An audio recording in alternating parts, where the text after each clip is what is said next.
அஸ்ஸலாமு அலைக்கும். மார்னிங் 5:30க்கு எழுந்திருச்சு இந்த குளூர்ல கைய தண்ணீல வைக்க கூட முடியாது. அந்த அளவுக்கு சில்லுன்னு இருக்கும். குக் பண்றதுக்குள்ள கேம்ல பார்ட்டிசிபேட் பண்ணி டாஸ்க் கம்ப்ளீட் பண்ற மாரி தான் இருக்கும். இன்னைக்கு லஞ்சுக்கு பீர்க்கங்காய் கூட்டு எக் 65 மசாலா தான் பண்ணியிருந்தேன். எக் 65 மசாலா பண்றது ரொம்ப சிம்பிள் தான். கொஞ்சமா எண்ணெய், ஜிஞ்சர் கார்லிக் பேஸ்ட், கருவேப்பிலை, மஞ்சள் தூள், மிளகாய் தூள், அரைச்சு வச்சிருந்த தக்காளி பேஸ்ட் சேர்த்து பச்சை வடை போற அளவுக்கு வெயிட் பண்ணுங்க. இதுக்கு வெங்காயம் எதுவும் ஆட் பண்ணணும் அவசியம் இல்லை. தக்காளி மட்டுமே போதும். இப்போ சிக்கன் 65 மசாலா சேர்த்துக்கோங்க. பாயில் பண்ண முட்டையும் சேர்த்து மசாலா கூட முட்டை ஒன்று சேரணும். ஸோ அந்தளவுக்கு பொறுமையாக மிக்ஸ் பண்ணி விட்டுருங்க. ரொம்ப சூப்பரான எக் 65 மசாலா ரெடி ஆகிடும்.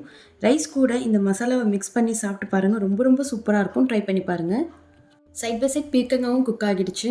லாஸ்ட்டாக அரைச்சி வச்சிருந்த தேங்காய், கடுகு, கருவேப்பிலை, காஞ்ச மிளகாய் சேர்த்து தாளித்து விட்டுட்டேன். குக் பண்ணி முடிச்சுட்டு கையோட டிஷ் வாஷ் லிக்விட் போட்டு க்ளீன் பண்ணிட்டோம்னா டீப் க்ளீன் பண்ணும் போது ஈஸியாக இருக்கும். Even gas stove, back side wall clean பண்ணிட்டேன். அஸ்ஸலாமு அலைக்கும். தேங்க்யூ ஃபார் வாட்சிங்.